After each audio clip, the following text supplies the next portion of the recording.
Everyone আসসালামু আলাইকুম। আপনি সবাই কেমন আছেন? আশা করি অনেক ভালো আছেন। আলহামদুলিল্লাহ আমি অনেক ভালো আছি। আমরা আসছি মদিনায় মাত্রই বাসের থেকে নামলাম। কিন্তু আমার সাথে যে আন্টিটা আসছিল উনি হচ্ছে বমি-টমি করতে, করতে অনেক বেশি অসুস্থ হয়ে গেছে। উনি একটু স্বাস্থ্যবান মানুষ তো আর অতিরিক্ত মাত্রায় টেনশন করে। উনার ছোট্ট একটা বাচ্চা আছে ৩ বছরের উনার হাসব্যান্ডের কাছে রাইখা আসছে। উনার জন্য অনেক বেশি চিন্তা করতেছিল, কান্নাকাটি করতেছিল। উনার ফোনে এমবি শেষ হয়ে গেছে। মানে এরকম করতে, করতে উনি অনেক অসুস্থ হয়ে গেছে। আবার লং একটা জার্নি ছিল। তা সবাই বলতেছিল আশেপাশে যে ওনাকে হচ্ছে হাসপাতালে নিয়ে যাওয়ার জন্য। পরে আমি বললাম যে, "না হাসপাতালে যাইতে হবে না। ওষুধ খাইছে আমাদের কাছে আরকি উনি আসার সময় বমি করার ওষুধ, তারপরে বমি ফিরার ওষুধ, পরে হচ্ছে এমনি মাথা ব্যথার ওষুধ নিয়ে আসছিল। তো ওগুলা খাইছে, এখন আর লাগবে না।" মানে আশেপাশে যাদের বাসে আসছে তারা আরকি বলতেছিল। তো যাই হোক এখন আমরা যাবো হচ্ছে মদিনা হচ্ছে এখান থেকে বেশ একটু দূরে। এটা হচ্ছে বাস স্ট্যান্ড। হাইটা, হাইটা যাইতে হবে।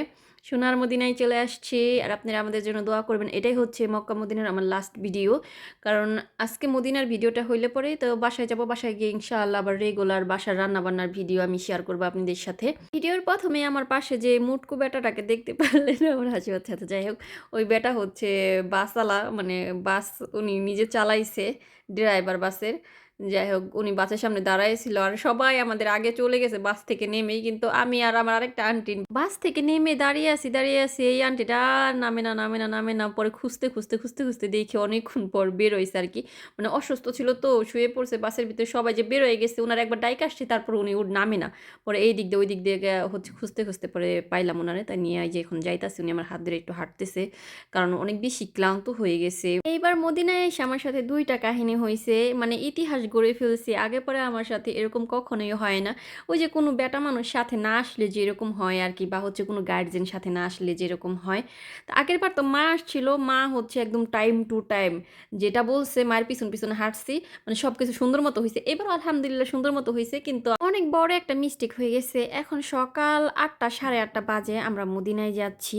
আমাদের হচ্ছে ড্রাইভারে বলছে ২ টার সময় বাস ছেড়ে দিবে, ১:৩০ টার সময় যাতে আমরা বাসের কাছে থাকি। যেহেতু নামাজ ১টা বাজে শেষ যাতে আমরা এদিক ওদিক দেরি না করি। আমরা করছি কি ৩ জনে মানে মদিনার থেকে বেরোইছি। মানে মসজিদের ভিতর থেকে বেরোনোর পর আ ২ আন্টি হচ্ছে ওয়াশরুমে গেছে, ফ্রেশ হইছে। তখনই বাজে ১টা ৩১। আমরা ৩ জনে এইদিকে ওইদিকে প্রচুর পরিমাণ শপিং করছি। যেমন হচ্ছে আমি জায়নামাজ কিনছি, খেজুর কিনছি। ওগুলো আমি এই ভিডিওতে দেখাই নাইকা। ইনশাআল্লাহ অন্য কোনো ভিডিওতে দেখাবো কোনো সময়। মানে অনেক শপিং করছি। পরে হচ্ছে তসবি কিনছি, ছোট ভাই-বোনদের জন্য মানে আমার যেটা ভাল লাগছে সেটা কিনছি। পরে হচ্ছে আন্টিরাও আন্টি হচ্ছে উনার ছেলের জন্য কিনছে। আরেকটা আন্টি হচ্ছে উনার বাসার মানে উনার বাচ্চাদের জন্য কিনছে। অনেক কিছু কেনাকাটা করছি।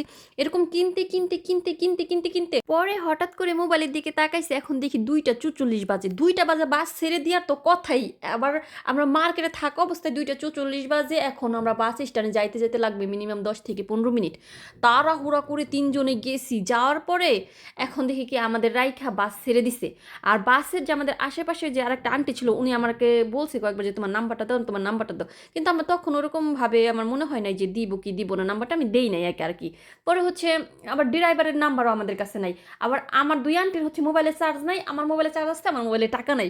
মানে কি যে একটা কেলেঙ্কারি! আমরা তো যাইয়ে এই পরিমাণ ভয় পাইছি। মানে এখন হচ্ছে ওই জায়গায় বাসআলা তো আরো বাসআলার কাউন্টারে লোক-টোক আছে। তো উনারা কইতাছে কি যে, তাবুকের বাস আছে কিনা খুইজা দেখতেছি।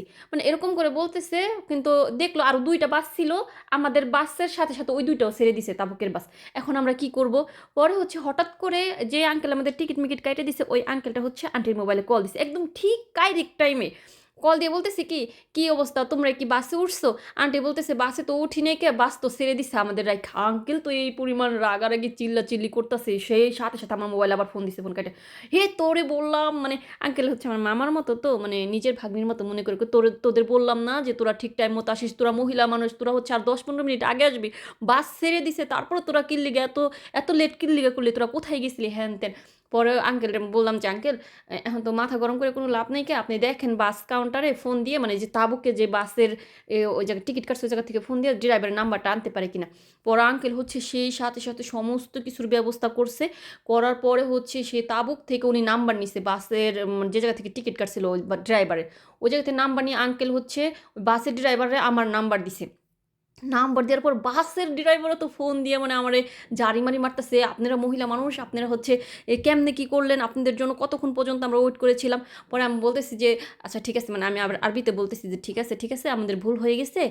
তো এখন আমরা মানে আপনারা কতদূর পর্যন্ত গেছেন?" পরে হচ্ছে ওরা মদিনা থেকে মানে তাবুকের যাওয়ার রোডে ৩ মসজিদ নামে একটা জায়গা আছে। ওই জায়গায় হচ্ছে ৩ টা মসজিদ আছে। আর ওই যে এলাকার নামও হচ্ছে ৩ মসজিদ। তো ওই জায়গায় হচ্ছে ওই জায়গা পর্যন্ত বাস চলে গেছে। পরে বলতেছি কি যে, "আপনার হচ্ছে রাস্তা থেকে ট্যাক্সি নেন, ট্যাক্সি নিয়ে হচ্ছে সোজা ৩ রাস্তার মোড়ে আসেন। বেশি যেন লেট না হয়।" আমরা ৩ জন করছি তাড়াহুড়া করে একদম রাস্তার মধ্যে গেছি। যাওয়ার সাথে দেখি কি একটা ট্যাক্সিওয়ালা। তো ট্যাক্সিওয়ালার সাথে হচ্ছে বাস ড্রাইভারের কথা বলে দিছি। তো উনি বলতেছে কি যে, উনি তো যাবে না। তো উনি এখনই হচ্ছে তাবুকে যাওয়ার ওই রোডের মানে ট্যাক্সি একটা ঠিক করে দিতেছে। পরে হচ্ছে আমাদের ট্যাক্সি ঠিক করে দিছে রাস্তায়। সাথে হচ্ছে ৳৩০ ভাড়া লাগছে, বেশি লাগে নাইকা। তো সাথে হচ্ছে আমরা সেই ট্যাক্সিতে উইঠা পরে হচ্ছে মনে করেন যে গেছি ৩ রাস্তার মোড়ে যাইয়া দেখি কি মেইন রাস্তার সাথে আমাদের ৩ টা মহিলা মানুষের জন্য বাস আরকি মানে দাঁড়া করায় রাখছে। আল্লাহরে! কি পরিমাণ যে ভয় লাগছিল। পরে বাসে উঠছি। বাসে উঠার পরে সবাই বলতেছি কি ওই আঙ্কেল, আন্টি সবাই আরো বলতেছে যে, "তোমাদের জন্য জানো ড্রাইভারের সাথে কত ঝগড়া করছি। তোমরা কোথায় গেছিলা?" আর আমার সাথে যে আন্টিটা দেখতে পারলেন না ১ম এই, উনি করছে কি মানে উনি এত ফানি একটা মানুষ মানে উনার জন্য হাসতে জীবন শেষ। আমরা একই তো অন্যায় করছি, ভুল করছি। তারপরও আমাদের ৩ জনের হাসিই থামতেছে না যে আমরা কি করলাম। মানে একটা ইতিহাসের মতো। তারপর বাসে আল্লাহরে কইতাছি কি আন্টি যায়া, "হেই! আপনি এমন একটা লোক, আমরা ৩ টা মহিলা মানুষ আমাদের রাইখা চইলা আসছেন। আপনি কোথায় বাস ভিড়াইছিলেন, হ্যাঁ? আপনারে খুঁজতে মইরা যাই। আপনার এই জায়গায় খুঁজছি, ওই জায়গায় খুঁজছি। আপনারে আর পাই না খুইজা।" মানে বাসওয়ালার আর বকতাছে, বাসওয়ালার আর জারি পারতাছে। বাসওয়ালা কই আমগো কইব।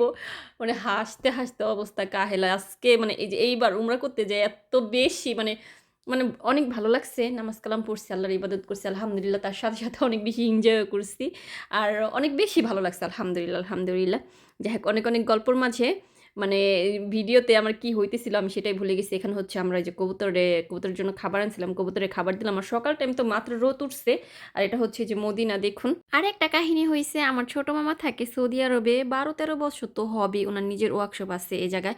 আমার মামা থাকে জিদ্দা। তো জিদ্দা থেকে আজকে হচ্ছে শুক্রবার ছিল আরকি আমি যেদিন মদিনায় নামাজ পড়ছি, মদিনায় আমি ছিলাম। তো শুক্রবার দিনে হচ্ছে আমার মামা জুম্মার নামাজ পড়তে আসছিল মদিনায়।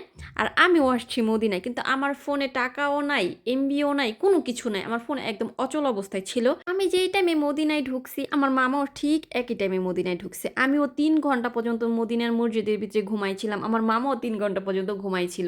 কিন্তু যোগাযোগের কারণে আমার ফোনে এমবি ছিল না, কোনো কিছু ছিল না। এ কারণে হচ্ছে আরকি যোগাযোগ করতে পারি নাইকা।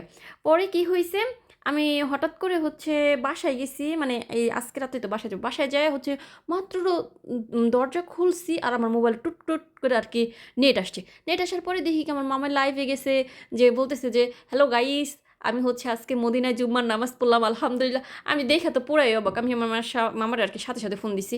মামা কয়, "কিস মামা তুমি কি কইলা আমারে? তুমি কি কইলা? তুমি আমার আফসোস বাড়াই দিলা।" আসলে সবকিছু হচ্ছে নসিব জানেন? যে একই জায়গায় একই স্থানে ২ মামা ভাগ্নি থাকার পরও প্রায় দীর্ঘ ১২-১৩ বছর পরও মনে করেন দেখা হইল না। যদি আল্লাহ তাআলার নসিবে থাকতো তাহলে ঘুরতে সামনাসামনি গুতা লাগতেও মনে করেন দেখা হয়ে যাইত। কিন্তু এত কাছে থাকার পরেও আমার মামার সাথে আজকে দেখা হইল না। একই জায়গায় ছিলাম, একই দিনে, একই সময়ে। যাক আলহামদুলিল্লাহ সবকিছুর জন্য আমরা হচ্ছে জুম্মার নামাজ পড়লাম মদিনায়। এখন হচ্ছে আমি ওই যে একটা প্লাস্টিকের ব্যাগ কিনে আনছিলাম এই যে আসার সময় মাত্রই ৳৫ দিয়ে। ওইটা ভইরা হচ্ছে মসজিদের ভিতর থেকে জমজমের পানি নিয়ে আসলাম। কারণ আমি হচ্ছে মক্কা থেকে পানি আনতে ভুলে গেছিলাম। এই পানি হচ্ছে আমি একটু দেশেও নিবো, আমার ম্যাডামরে দিব, পরে মার ম্যাডামরে দিব। কারণ আমার ম্যাডামে হচ্ছে ইদানিং অনেক বেশি অসুস্থ। আর এই রহমতের পানি খাইলে ইনশাআল্লাহ আল্লাহ তাআলা রহমত করলে পরে সুস্থ হয়ে যাবে। তো এখানে হচ্ছে এই যে বললাম, আমি আর আমার আন্টিরা হচ্ছে এই জায়গায় একটু ভিডিও করতে নিছিলাম। আর এই ভিডিও করতে নিয়ে আর হচ্ছে যে মার্কেট করতে যাই হচ্ছে আমাদের লেট হয়ে গেছে। তো তখন তো লেট হয়ে গেছিলো আর ভিডিও করা হয় নাই। অনেক বেশি একটা টেনশনের ভিতরে ছিলাম। ফোন যে মোবাইল থেকে বের করব ওইটাই আমি ভুলে গেছিলাম। যাই হোক আমরা হচ্ছে এই যে বাসে উঠছি মানে অনেক কাহিনী বার্তার পরে সত্য কথা এই যে উমরা করে আসলাম। যতগুলা কথা বলছি একদম সবগুলা সত্য কথা। এক বিন্দু মিথ্যা কথা বলি নাই। আপনারা আবার ভাইবেন না তাহলে আপনি ওইগুলা ভিডিও করেন নাই কেন? আসলে ওই সিচুয়েশনে আমি ভিডিও করার কোনো অবস্থায় ছিলাম না। এখন আমরা বাসায় যাইতেছি। ইনশাআল্লাহ আল্লাহ তাআলা যেন রহমত করে সুস্থ মতো যেন বাসায় যাইতে পারি। অনেক বড় বিপদের হাতে পড়তে বেঁচে গেছি। করছি। না হলে আল্লাহ জানে আজকে কি হইতো। যাই হোক, আল্লাহ তাআলা চাইলে কি না সম্ভব। আর বিপদ তো আমাদের পিছুই ছাড়তেছে না। এই যে দেখুন আমরা আস্তে, আস্তে হচ্ছে অনেক রাত হয়ে গেছে। আর তাঁবুকে ঢুকবো এই সময় হচ্ছে চেকপোস্ট থেকে পুলিশ উঠলো কতগুলা। ওইটা হচ্ছে সবার আকামা, পাসপোর্ট যা আছে কাগজপত্র সব চেক করতেছে। আর করে সবাইরে একটা করে সবাইরে নামাইতেছে। আমি যে কি একটা টেনশনে ছিলাম, অনেক বেশি ভয় পাইতেছিলাম যে আল্লাহ এত পবিত্র একটা জায়গায় আসছি, সবার মনের ভিতরে কত আশা, কত স্বপ্ন যে যার স্থানে ফিরে এসে কাজে যাবে। মানে কি একটা অবস্থা না? সবাই তো মনে করেন আজনবি। এই বাসের ভিতরে কেউ তো আর মনে করেন অরিজিনাল সৌদি না, যে সৌদিদের নিজের দেশ নিজেরই। মানে কয়েকজন ছিল আরকি সৌদি। কিন্তু এই যে যাদেরকে ধরতেছে তারা কিন্তু একদম আমাদের, মানে আমাদের দেশের কিছু আছে, আবার ইন্ডিয়ান আছে, পাকিস্তানি আছে। যাই হোক, পরে হচ্ছে সবাইরে চেক-টেক করছে। করার পর নিচে নিয়ে প্রায় ১-১.৫ ঘন্টা পর্যন্ত কি যেন কি করছে, কারণ মহিলাদের নামতে দেয় নাইকা। পরে হচ্ছে আবার সবাইরে ছেড়ে দিছে, কেউরে ধরে নাই, মানে ধরে নিয়ে যায় নাই। কিছুর জন্য আলহামদুলিল্লাহ। আপনারা সবাই ভালো থাকবেন। আল্লাহ হাফেজ।